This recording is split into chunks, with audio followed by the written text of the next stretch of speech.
প্রিয় দর্শক, আপনাদের সবাইকে আমন্ত্রণ জানাচ্ছি বাংলা ভিশনের পর্দায় দেশের ইতিহাস, ঐতিহ্য এবং আমাদের আশেপাশে ঘটে যাওয়া বিভিন্ন সামাজিক, সাংস্কৃতিক ও বিনোদন জগতের সর্বশেষ খবর জানাতে বাংলা ভিশনের সাপ্তাহিক আয়োজন বিচিত্রা নিয়ে আমি নুধা সাওয়াম হাজির হয়ে গেলাম আপনাদের সামনে।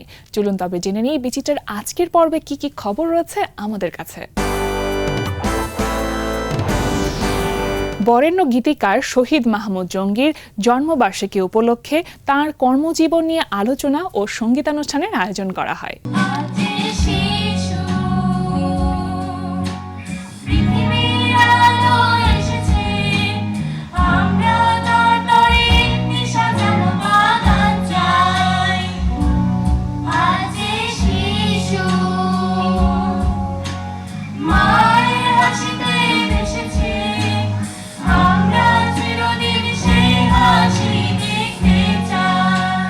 আশি-নব্বই দশকে বাংলা ব্যান্ডের বহু জনপ্রিয় গানের সঙ্গে যার নাম জড়িয়ে আছে তিনি শহীদ মাহমুদ জঙ্গি। তাই তাঁর ৭০তম জন্মদিনকে স্মরণীয় করার লক্ষ্যে ১২ ডিসেম্বর শুক্রবার সন্ধ্যায় ধানমন্ডির রাসান হাউসে আপন আলোয় শহীদ মাহমুদ জঙ্গি গানে গানে ৭০ শীর্ষক এক অনুষ্ঠানের আয়োজন করা হয়। আমরা চেয়েছি একটা উদাহরণ তৈরি করতে।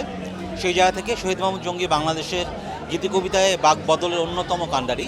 তাই তার এই ৫ দশকের যে গান লেখার জীবন এবং জীবন চলার যে ৭০ বছর পূর্ণ হচ্ছে আগামী ফেব্রুয়ারির ৬ তারিখ, এই দুটো জিনিসকে আমরা উদযাপনের জন্য এই আয়োজন করেছি। ভিন্ন ধর্মী শব্দ চয়নের গান গাওয়ার সুযোগ আমি পাচ্ছিলাম না, সে অবশেষে এলো এটা, এবং আমি অত্যন্ত কৃতজ্ঞ জঙ্গি ভাইয়ের কাছে যে আমাকে নির্বাচন করেছেন এবং রেকর্ডিংয়ের সময় উনি সারাক্ষণ বসেছিলেন।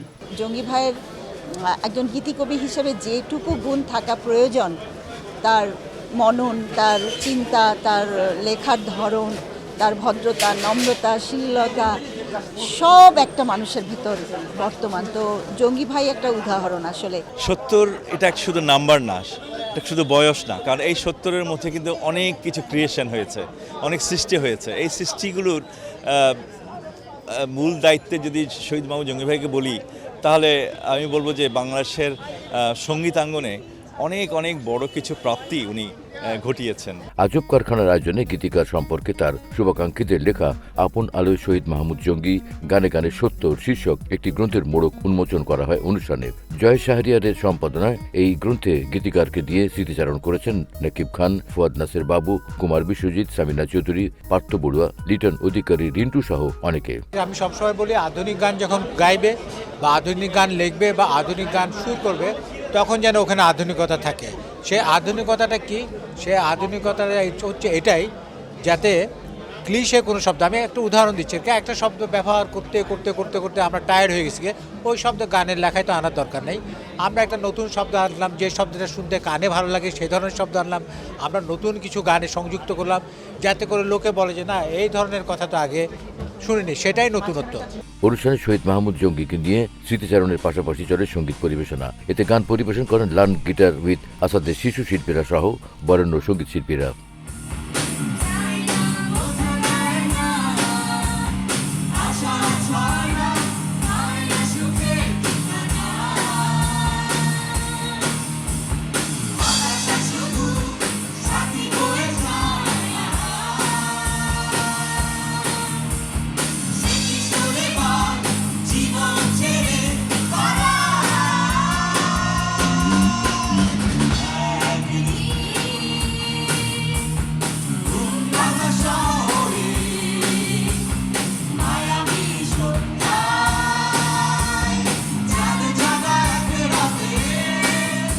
বাংলাদেশ শিল্পকলা একাডেমির জাতীয় চিত্রশালার কয়েকটি গ্যালারিতে চলছে ২৪তম নবীন শিল্পী চারুকলা প্রদর্শনী। নবীন শিল্পীদের ২ শতাধিক শিল্পকর্মের বৈচিত্র্যময় প্রদর্শনীর সম্ভার ঘটেছে বাংলাদেশ শিল্পকলা একাডেমির চিত্রশালার মিলনায়তনে। ১১ ডিসেম্বর বৃহস্পতিবার বিকেলে জাতীয় চিত্রশালা মিলনায়তনে এই প্রদর্শনীর উদ্বোধনী অনুষ্ঠানের আয়োজন করা হয়। এতে প্রধান অতিথি ছিলেন সংস্কৃতি বিষয়ক মন্ত্রণালয়ের উপদেষ্টা মোস্তফা সরওয়ার ফারুকী। বিশেষ অতিথি ছিলেন বরেণ্য শিল্পী অধ্যাপক ডক্টর আব্দুল সাত্তার এবং অধ্যাপক মোস্তাফিজুল হক। স্বীকৃতি গুরুত্বপূর্ণ, কিন্তু স্বীকৃতি আসলে মহাকালের জন্য গুরুত্বপূর্ণ কিছু না। ভ্যান গগ তার জীবদ্দশায় কীরকম জীবনযাপন করেছেন, তার ছবি কোথাও বিক্রিবার্তা হয়নি, আপনারা সবাই জানেন। কিন্তু গুরুত্বপূর্ণ কি? গুরুত্বপূর্ণ হচ্ছে শিল্পীর তার নিজের স্বাক্ষর তৈরি করা। একাডেমির মহাপরিচালক রেজাউদ্দিন স্টালিনের সভাপতিত্বে অনুষ্ঠানে স্বাগত বক্তব্য প্রদান করেন একাডেমির চারুকলা বিভাগের পরিচালক আব্দুল হালিম চঞ্চল। প্রদর্শনীর বিভিন্ন বিষয় নিয়ে আলোচনা শেষে পুরস্কারপ্রাপ্ত নবীন শিল্পীদের হাতে পুরস্কার তুলে দেন অতিথিরা। এখানে যেসব শিল্পীরা পার্টিসিপেট করেছে তারা যথেষ্ট মানসম্মত এবং তারা আমি মনে করি যে পুরস্কার যারা পেয়েছে বা পায়নি এটা দিয়ে আসলে বিচার বিশ্লেষণ করা যাবে না। তবে আমাদের শিল্পের মান যে দিন দিন আন্তর্জাতিক মানের দিকে যাচ্ছে সেটা আমরা এই নবীনদের মাধ্যমেই বুঝতে পারি। পৃথিবীতে যত দেশ আছে প্রত্যেক দেশ কিন্তু তাদের নিজেদের শিল্প দর্শন অনুযায়ী কাজকর্ম করে থাকেন এবং প্রত্যেকটা দেশের আলাদা আলাদা শিল্প দর্শন থাকে। তাদের পোশাক আশাক আলাদা, তাদের ধর্ম আলাদা, তাদের সংস্কৃতি আলাদা এবং এইগুলোকে কেন্দ্র করে শিল্পকর্ম শিল্পীরা করেন বলে এক এক দেশের শিল্পকর্ম দেখেই বোঝা যায় কোন দেশের শিল্পকর্ম। এইটা কিন্তু একটা গুরুত্বপূর্ণ বিষয়। এবছর নবীন 191 জন শিল্পীর 215টি শিল্পকর্মের মধ্যে কয়েকটি ধাপে যাচাই বাছাই শেষে 10টি শিল্পকর্মের জন্য 10 জন শিল্পীকে পুরস্কৃত করা হয়। পুরস্কার প্রদান শেষে ফিতা কেটে উদ্বোধনের পরে প্রদর্শনী প্রদক্ষিণ করেন অতিথিরা।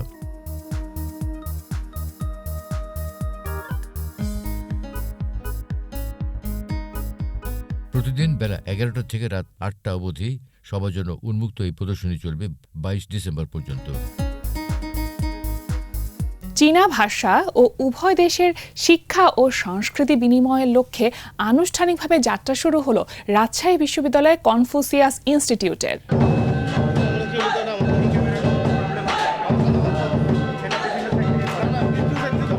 13 ডিসেম্বর শনিবার বিকেলে রাজধানীর উত্তরায় একটি কনভেনশন সেন্টারে রাজশাহী বিশ্ববিদ্যালয়ের কনফুসিয়াস ইনস্টিটিউটের উদ্বোধনী অনুষ্ঠানের আয়োজন করা হয়। উদ্বোধনী অনুষ্ঠানে উপস্থিত ছিলেন বাংলাদেশে নিযুক্ত চীনের রাষ্ট্রদূত ইয়াও ওয়েন, বাংলাদেশ বিশ্ববিদ্যালয় মঞ্জুরি কমিশনের চেয়ারম্যান অধ্যাপক ডক্টর সৈয়দ মোহাম্মদ আবুল ফয়েজ, বাংলাদেশের চীনা দূতাবাসের সাংস্কৃতিক কাউন্সিলর লি শাওপেং, রাজশাহী বিশ্ববিদ্যালয়ের উপাচার্য অধ্যাপক সালেহ হাসান নকিব, চীনের হোয়াংহো ইউনিভার্সিটির ভাইস প্রেসিডেন্ট অধ্যাপক Sen Ji Yang, Shanta Mariam university of creative টেকনোলজির বোর্ড অব স্টাডিজের চেয়ারম্যান বরেণ্য চিত্রশিল্পী অধ্যাপক মুস্তাফিজুল হক, শান্তা মারিয়াম ইউনিভার্সিটির উপাচার্য অধ্যাপক ডক্টর মোহাম্মদ শাহিয়া আলম সহ অনেকেই। বাংলাদেশি শিক্ষার্থী ও তরুণদের জন্য চীনা ভাষা শেখার নতুন ও বিস্তৃত সুযোগ তৈরি করল রাজশাহী বিশ্ববিদ্যালয়ের কনফুসিয়াস ইনস্টিটিউট, যার মাধ্যমে দেশের উত্তর পশ্চিমাঞ্চল সহ সারা দেশের শিক্ষার্থীরা আধুনিক ও মানসম্মত চীনা ভাষার শিক্ষা গ্রহণের সুযোগ পাবে। কনফুসিয়াস ইনস্টিটিউটের গুরুত্ব নিয়ে অতিথিদের আলোচনা শেষে হয় সাংস্কৃতিক অনুষ্ঠান। এতে বিভিন্ন পরিবেশনায় অংশ নেয় দুই দেশের শিল্পীরা।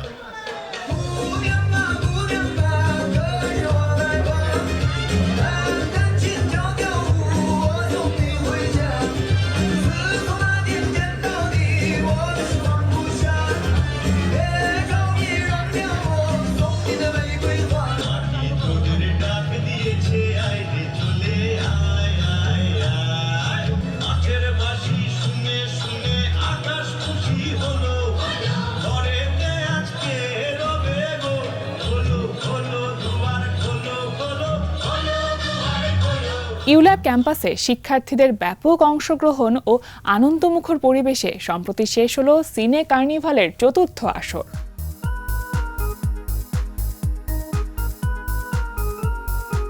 ইউল্যাবের স্থায়ী ক্যাম্পাসে সম্প্রতি শেষ হল 3 দিনব্যাপী Dhaka international mobile film festival DIMFF সিনে কার্নিভাল 4.0।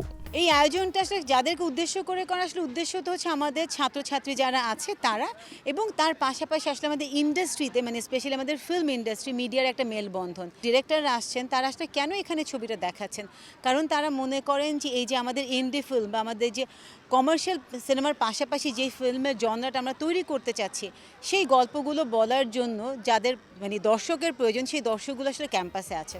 এই কার্নিভালকে ঘিরে ইউল্যাব ক্যাম্পাস রূপ নেয় রং, সংস্কৃতি ও সৃজনশীলতায় ভরপুর এক প্রাণবন্ত মিলন মেলায়। উৎসবের আনন্দ আরও বাড়িয়ে তুলতে গ্রামীণ সংস্কৃতির আকর্ষণীয় বিভিন্ন উপকরণের পসরা নিয়ে সাজানো হয় 40টিরও বেশি স্টল। তরুণ প্রজন্মের মধ্যে সিনেমার প্রতি আগ্রহ ও ভালোবাসা গড়ে তোলার লক্ষ্যে আয়োজন করা হয় এক্সক্লুসিভ সিনেমাঘর, যেখানে বাংলাদেশের চলচ্চিত্র অঙ্গনে বিশিষ্ট ব্যক্তিরা তাদের সিনেমার গল্প বলা ও প্রদর্শনীর আয়োজন করা হয়। সেই ধারাবাহিকতায় তৃতীয় দিন দেখানো হয় সিনেমা নূর। এদিন উপস্থিত হয়ে নূর সিনেমা নিয়ে কথা বলেন অভিনেতা আরিফিন শুভ। সিনে কার্নিভাল 4.0 এর মিডিয়া পার্টনার বাংলা ভিশন। প্রিয় দর্শক, বিচিটার এ পর্যায়ের সময় হলো একটি ছোট্ট বিজ্ঞাপন বিরতি। বিরতির পর থাকছে বিনোদন জগতের আরো বেশ কিছু খবর। সে পর্যন্ত বাংলা ভিশনের সাথে থাকুন। প্রিয় দর্শক, আপনাদের সবাইকে বিরতির পর আরও একবার স্বাগত জানাচ্ছি বাংলা ভিশনের সাপ্তাহিক আয়োজন বিচিটায়। চলুন তবে জেনে নিই আর কি খবর রয়েছে আমাদের কাছে।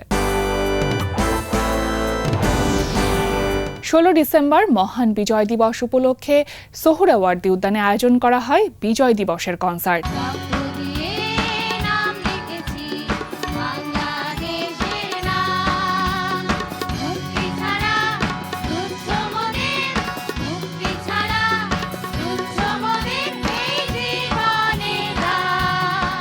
বিজয়ের 54তম বার্ষিকী উদযাপনে সংস্কৃতি বিষয়ক মন্ত্রণালয়ের উদ্যোগে বাংলাদেশ শিল্পকলা একাডেমির ব্যবস্থাপনায় সোহরাওয়ার্দী উদ্যানে হল 2 দিনব্যাপী বিজয় উৎসব। স্বাধীনতার গৌরবময় এই সময়ে শ্রদ্ধা ও কৃতজ্ঞতায় স্মরণ করা হচ্ছে দেশের লাখো বীর শহীদকে। সংগ্রাম, দৃঢ়তা, সংগ্রামের ইতিহাস, মুক্তির আকাঙ্ক্ষা ও সাংস্কৃতিক উত্তরাধিকারের স্বপ্নের মূল সুরকে ধারণ করে সাজানো হয়েছে এই উৎসবের অনুষ্ঠানমালা। এর অংশ হিসেবে 16 ডিসেম্বর বিকেলে রাজধানীর সোহরাওয়ার্দী উদ্যানে আয়োজন করা হয়েছে বিজয় দিবস কনসার্ট। এতে সঙ্গীত পরিবেশন করেন দেশের বেশ কয়েকটি জনপ্রিয় ব্যান্ড ও শিল্পীরা। শিল্পীদের সুর ও সঙ্গীতের মেলবন্ধনে শ্রোতাদের মনে জেগে ওঠে উত্তাল এক।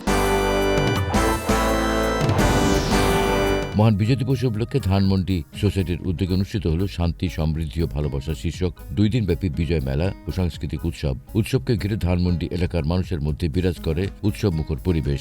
ধানমন্ডি সোসাইটির সভাপতি ডক্টর মোসাদ্দেক হাবিব মিতুর সভাপতিত্বে অনুষ্ঠানে দিনব্যাপী নানা কার্যক্রমের মাধ্যমে তরুণ প্রজন্মের মধ্যে বিজয় দিবসের তাৎপর্য তুলে ধরতে সাংস্কৃতিক পরিবেশনা ও মুক্তিযুদ্ধ ভিত্তিক আয়োজন তুলে ধরা হয়। এছাড়াও সোসাইটির সহসভাপতি এ কামাল অনু, আসানুল হক মিনু, ডক্টর নাভিদ আহমেদ সহ অন্যান্য কার্যনির্বাহী সদস্য ও সাধারণ সদস্যবৃন্দের উপস্থিতিতে নতুন প্রজন্মকে দেশপ্রেমে উদ্বুদ্ধ করার লক্ষ্যে আয়োজিত মেলায় শিশু কিশোরদের বিনোদনের জন্য সকাল থেকেই ছিল চিত্রকলা প্রদর্শনী, শিশুদের জন্য ঐতিহ্যবাহী বায়োস্কোপ, নাটক প্রদর্শনী, কবিতা আবৃত্তি, নৃত্যানুষ্ঠান ও লাটিম খেলা সহ বিনোদনের নানা আয়োজন।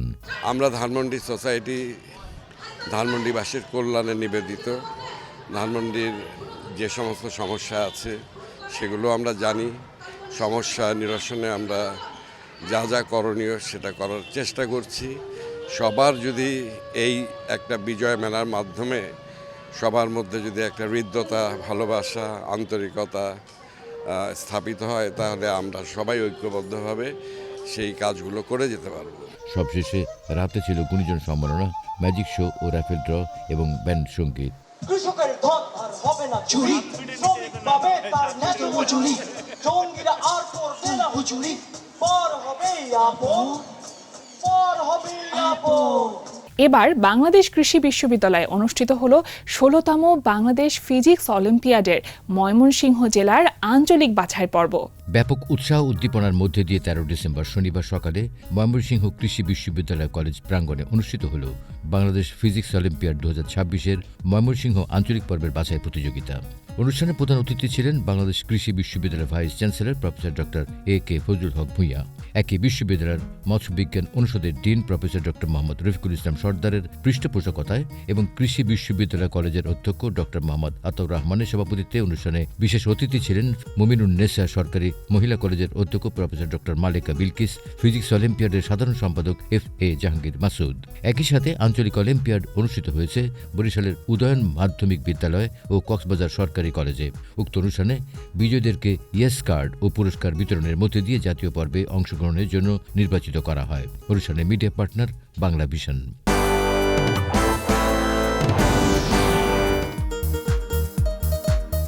মহান মুক্তিযুদ্ধে শহীদ 3 বোন আসমা, নাজমা ও ফাতেমা স্মরণে মুন্সিগঞ্জের শ্রীনগরে 3 দিনব্যাপী ত্রিবেণী চিত্র প্রদর্শনী ও জনস্বাস্থ্য মেলার আয়োজন করা হয়। 14 ডিসেম্বর রবিবার সকালে উপজেলার রাড়িখাল এলাকার বালাসুরে বিক্রমপুর জাদুঘর কমপ্লেক্সের 3য় তলায় ত্রিবেণী চিত্র প্রদর্শনীর ফিতা কেটে প্রদর্শনীর উদ্বোধন শেষে গ্যালারি ঘুরে ঘুরে প্রদক্ষিণ করেন উপস্থিত অতিথিরা। স্বাস্থ্যখাত সংস্কার কমিশনের সদস্য ডক্টর মোজাহিরুল হকের সভাপতিত্বে এ সময় উপস্থিত ছিলেন ত্রিবেণী ও জনস্বাস্থ্য মেলার কমিটির আহ্বায়ক ও শিক্ষক মোহাম্মদ জাহাঙ্গীর খান, অগ্রসর বিক্রমপুর শ্রীনগর শাখার সভাপতি ডাক্তার আব্দুল মালিক ভূঁইয়া, সাবেক ব্যাংকার SM-A খালেক, নৈরিদ স্টুডিওর প্রতিষ্ঠাতা আয়েশা জাহান সহ অনেকেই। প্রিয় দর্শক, দেখতে দেখতে চলে এলাম আজকের আয়োজনের একেবারেই শেষ পর্যায়ে। দেশের ইতিহাস ঐতিহ্যের সাথে থাকতে এবং বিনোদন জগতের সর্বশেষ খবর জানতে থাকুন বাংলা ভিশনের সাথেই। আগামী সপ্তাহে নিশ্চয় দেখা হবে আবারও। সকলে ভালো থাকুন, সুস্থ থাকুন, সুস্থ বিনোদনের সাথে থাকুন। আল্লাহ হাফেজ।